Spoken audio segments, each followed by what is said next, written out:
Dave just collapsed on the floor. He was shaking and making a noise. I thought, as he'd previously had a stroke, that he was having another stroke, so called an ambulance straight away. And I remember nothing about it at all. 2 weeks ago, 38-year-old David Rickaby suddenly started fitting in front of his family. My concern when he arrived in hospital was that he'd taken some herbal remedy, which I'd bought the previous day. It just seemed such a coincidence that he should take this herbal remedy one day and have a seizure the next day. Angela had made her husband a tea from this Chinese herbal remedy, hoping it would treat a skin complaint which hadn't responded to conventional medicine. She'd been sold it without a consultation or medical advice. I would have just thought that it was completely safe because it's herbs. Yeah, it's plants, isn't it? And natural. You just thought everything in there would be completely natural. David Rickaby, please. Today, the couple have returned to Gloucester Royal Hospital to find out if the tea caused David's fits. But for doctors investigating, finding out if the remedy is to blame won't be easy. Patients like David, who have had strokes, are routinely at risk of developing epilepsy. I think it's desperately sad. He went for a year with a significantly high risk of having an epileptic attack, and he hadn't had a seizure. And then, sadly, he did. The real question is whether or not the Chinese herbal treatment played any part at all in causing him to have the attack. It would be nice to know that it was something other than the stroke that had caused it. Triggered it, yeah. It would give us more confidence that he wouldn't have another stroke. The Rickabys are among a growing number of people now turning to alternative remedies. But it's an industry that isn't legally controlled. And, like all medicines, some herbal remedies can be dangerous if misused. Hello, Poisons? Yes, hello. A 30-year-old female, slim build, weighs about 8 stone, has taken an overdose of approximately 80, that's 80, Quiet Life herbal remedy tablets. And I know she's drowsy and tachycardy. She is? Yeah. Last year, the National Poisons Information Service received over 1,000 inquiries from doctors worried that herbal remedies may have poisoned their patients. Debbie Shaw investigates many of these cases. Herbal remedies are usually extracts of whole plants and combinations of plants, and as such contain many different chemicals. Many herbal remedies work and are safe, but little is known about how the chemicals in them could poison some people. This is the dried bark of Aristolochia. Its use is banned in Britain after herbalists accidentally poisoned patients with this toxic variety of the species. The biggest outbreak has been in Belgium, where there was a slimming clinic which used this plant by mistake as a slimming treatment. And there they've had 100 women who needed renal dialysis, and about half of those have had kidney transplants. Chinese herbal remedies are one of the most popular and respected alternative medicines. The industry in the UK is worth over £10 million a year. For 2,000 years, reputable and careful Chinese herbalists like this one have used the power of plants to heal.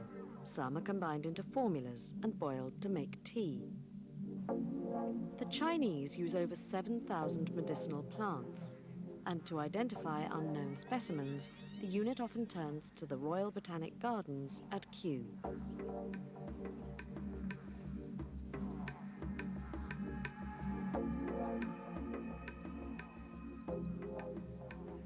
Hey, Chris. Hi, Debbie. How are you? How are you? Good, not bad, thanks. Oh, I've got an interesting new Chinese patent remedy case. Unfortunately, all the paperwork is in Chinese, Right. and so we don't know what's in it. Debbie has bought a sample of the remedy suspected of causing David Rickaby's fits to be examined by Chris Leon, a specialist in identifying Chinese herbs. We're always a bit worried about trying to resolve some of these patent remedy cases. A product such as this will actually contain many different plants, And a single pill could have as many as 15, possibly 20 different ingredients in. Some of the things around me here are typical Chinese medicines, and the form they normally take might be something like this. This is a single species of an orchid. It's the stem of an orchid that might be one of the ingredients in a remedy such as this. So that presents an enormous challenge to us here at Kew to determine exactly what each of those ingredients are. She's just sorting out some of our...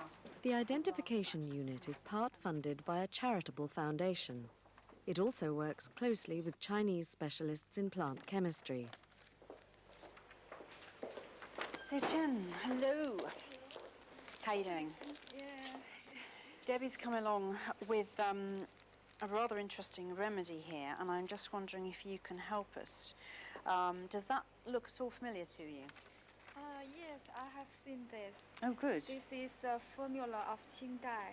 Can you have a look to see if it says anything about possible side effects there? Some patient maybe eat more food when they take this medicine.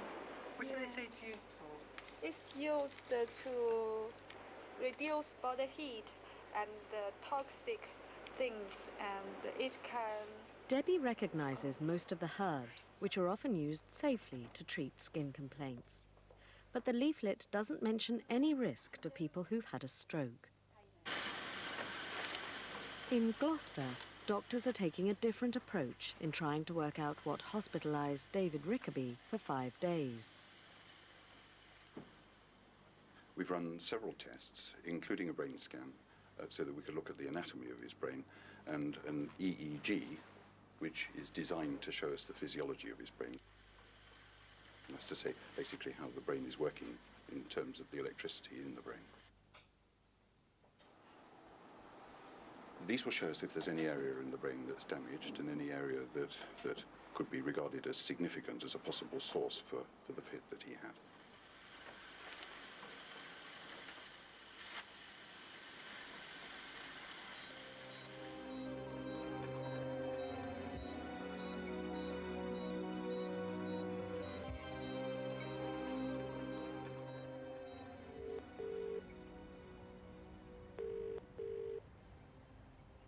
Hello, Poisons Information.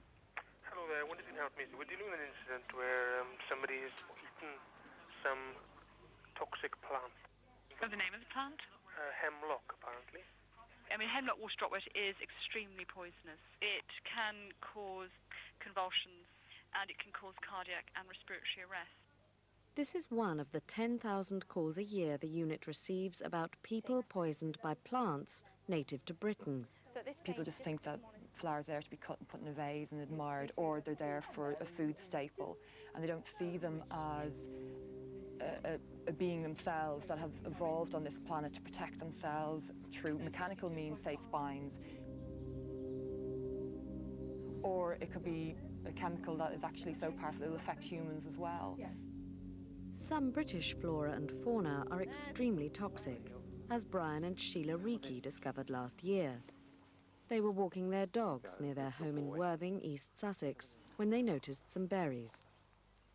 Oh, this is the berry here. There's 2 of them.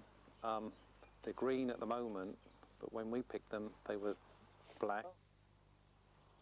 First time we saw them, I tried one, found it was sweet, and we picked them along with the blackberries. What the Reekies mistook as bilberries were the fruit of Atropa belladonna, a plant that poisons in a terrifying way. It's considered so dangerous, its more common name is a warning: deadly nightshade. Back home, Sheila froze the berries, and 6 months later made a very special crumble on Valentine's Day. Within an hour of eating the dessert, they knew something was wrong. I didn't have any pains in the stomach. There was just this irresistible urge that I had to be sick. I couldn't stop being sick. I couldn't stop being sick. It was just pumping out, all these mauve gunge. It was like, I've never been sick like it before. It just really, just pouring out. Deadly nightshade has 2 poisons, atropine and scopolamine. Both attack the central nervous system. Once digested, they block a neurotransmitter called acetylcholine. Acetylcholine regulates brain activity and controls our smooth muscles, the special muscles in blood vessels, glands, the eye, and the heart. When acetylcholine is blocked, a person stops sweating and overheats. Their heartbeat becomes irregular, and their brain suffers from sensory overload, causing wild hallucinations and fits that make the person a danger to themselves and others. At its most severe, deadly nightshade will cause coma and even stop the heart completely. Over the next 48 hours, the Rikis were to experience many of these symptoms. The walls had started to come in on me. So I was like standing here, holding the walls back, calling out for Brian because I can't make out why he's not coming to help me at this point. Sheila was being sort of sick, but I couldn't seem to bring myself to help her. And I started to do peculiar things in as much as I started jumping up in the air. But as I jumped up in the air, I seemed to be coming off the ground quite a long way. But as I jumped up, I just sort of fell backwards, and I just sort of could hear myself saying, what on earth am I doing? You know, this is stupid, you know, because I was like harming myself, and there's no way that I'd want to harm myself. Both lost feeling in their legs and were reduced to crawling around the house, desperately trying to stay in control. The last thing I remember was trying to help Sheila get onto the bed, and I couldn't, and that was about the end of it. The last thing I remember saying, even though I was on my hands and knees, was shouting out to you, we must call the doctor, because obviously something was terribly wrong. They didn't make it to the phone. The next day, after neighbours noticed the Rikis hadn't left for work and that their curtains were still drawn, they called the police. Most of the time you'll either find something like an elderly lady lied on the floor, she's fallen out of bed and couldn't get up, etc. But something like this I've never seen before at all, and hopefully we'll never see again. Completely surreal, very, very weird.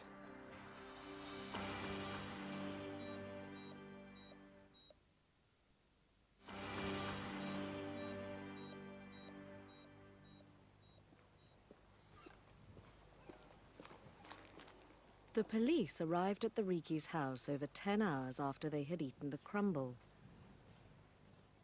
Looked through the letterbox and I could see a lady knelt down on the floor.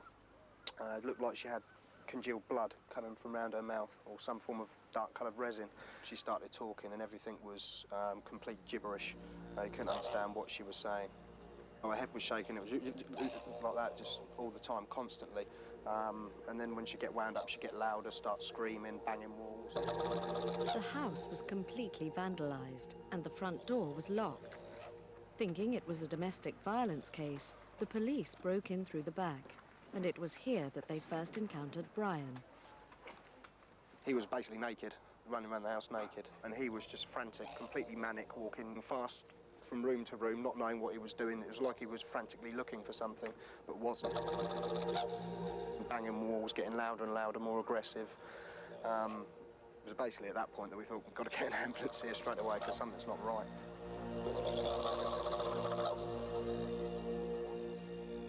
Brian had to be restrained and clothed. Then the couple were taken to nearby Worthing General Hospital. They were in a serious condition. They were rigid, sweating. Their reflexes were increased. Their pupils were widely dilated and reacted sluggishly to light. Once their condition had stabilised, they were brought straight up to the ITU here. In intensive care, they were sedated and given oxygen, while doctors took X-rays and blood tests. The chief concern was to find out what had happened. They clearly were in a confused and toxic state. What had caused it? Had they got an infective cause, an encephalitis, a meningitis, or had they ingested a toxic substance? Kew Gardens became involved after small seeds were found in Brian's teeth and Sheila's vomit-stained clothes. The remains of the crumble were later discovered in their kitchen, and berry samples were sent to the poisons unit botanist. The problem with these fruit is that they had been cooked, and this had destroyed a lot of the characteristics that we'd normally use when trying to make an identification. But luckily for us, the seeds were remained inside the fruit, and so we could use these to find some useful characteristics for identification. The key was actually looking at the shape, fairly rounded, almost kidney-shaped. They turned out to be seeds from deadly nightshade, Atropa belladonna. Deadly nightshade can kill, but its toxicity is reduced if the berries are cooked before they're eaten, as in the case of the Rikis. And by the time everyone knew what had happened to make them so ill, the Rikis had started to recover. But even today, the couple still have occasional nightmares and flashbacks. It took us a year to get back to our normal selves. We both feel pretty stupid on doing something like this. You know, we've got to the age that we are, and we've gone and picked something and eaten this thing, which has done a great deal of harm, you know, and it could have killed us.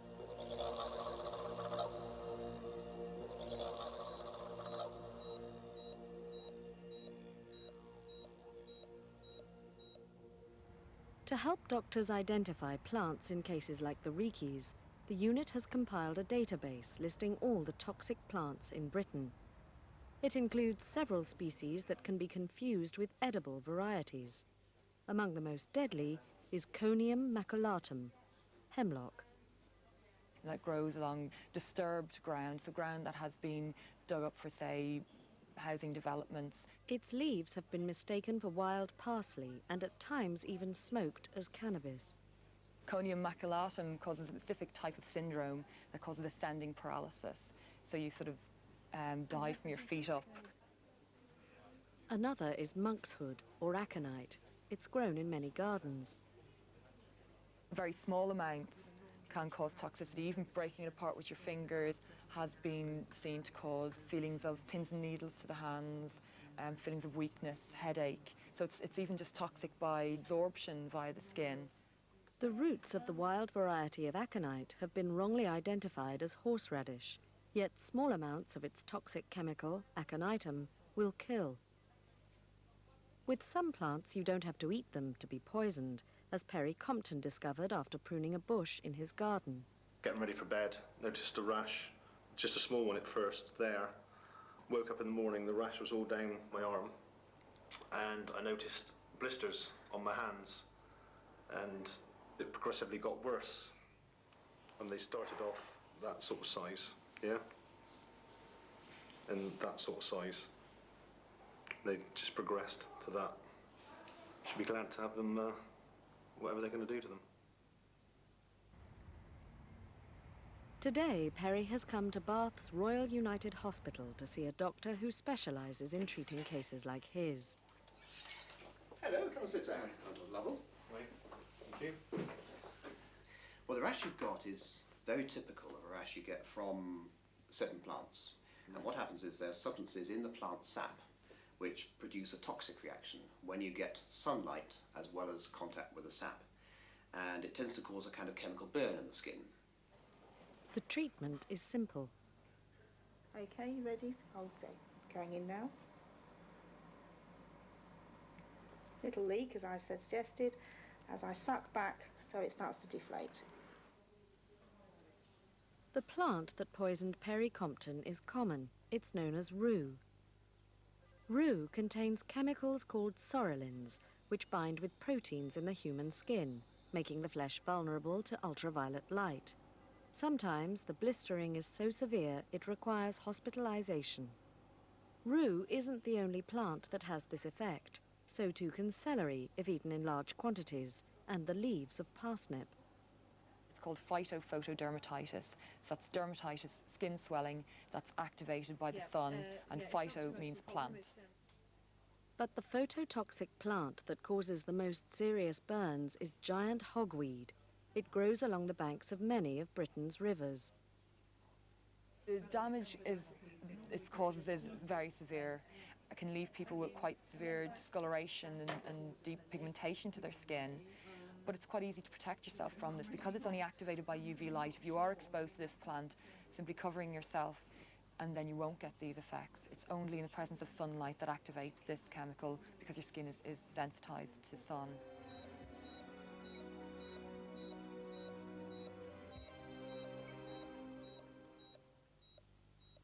After 4 days, Debbie Shaw has found out exactly what was in the herbal tea suspected of causing David Rickaby's fit. But her main concern is how it came to be sold to his wife. It's supposed to be a very strong formula. According to a Chinese herbalist who did read the list of ingredients, he didn't believe it was the sort of product which was suitable for supply over-counter and especially without any consultation beforehand. She discovered 3 herbs in the formula with the potential to cause harm. The first is salvia. It increases blood flow in the brain.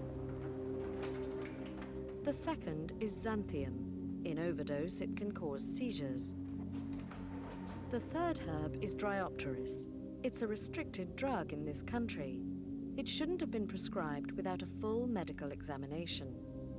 The remedy is not thought to be dangerous if used correctly, but David was a special case. Considering the sensitivity of the patient, it does look as if there might be a coming together of a number of effects in this particular patient. Her findings are faxed to Dr. Stevens in Gloucester, who's completed his own investigations. You were fine until the Saturday. You took 2 doses of this on the Saturday, another one on the Sunday, and then on the Sunday afternoon you had a fit. I think the message is obvious, isn't it? That, you know, this is probably not a very good idea. Dave Rickaby may never have developed epilepsy following his stroke, but taking this remedy could now have left him vulnerable to further seizures. He'll be prescribed medication to try and control them. Thanks very much. Okay, I'll see you again. Thank you. Bye-bye. Bye-bye. This is the first time that we've had somebody with a problem of this sort taking this type of medication where there is actually something that looks like evidence that it might be bad news. The idea that medication of this sort can be sold casually from shops in the high street or herbal remedies being sold in supermarkets, it does leave one feeling somewhat uncomfortable that this is not quite the way these things should be controlled. There's no reason for it to happen, was there? No reason at all. Why stay in hospital for 5 days due to taking a herbal tea?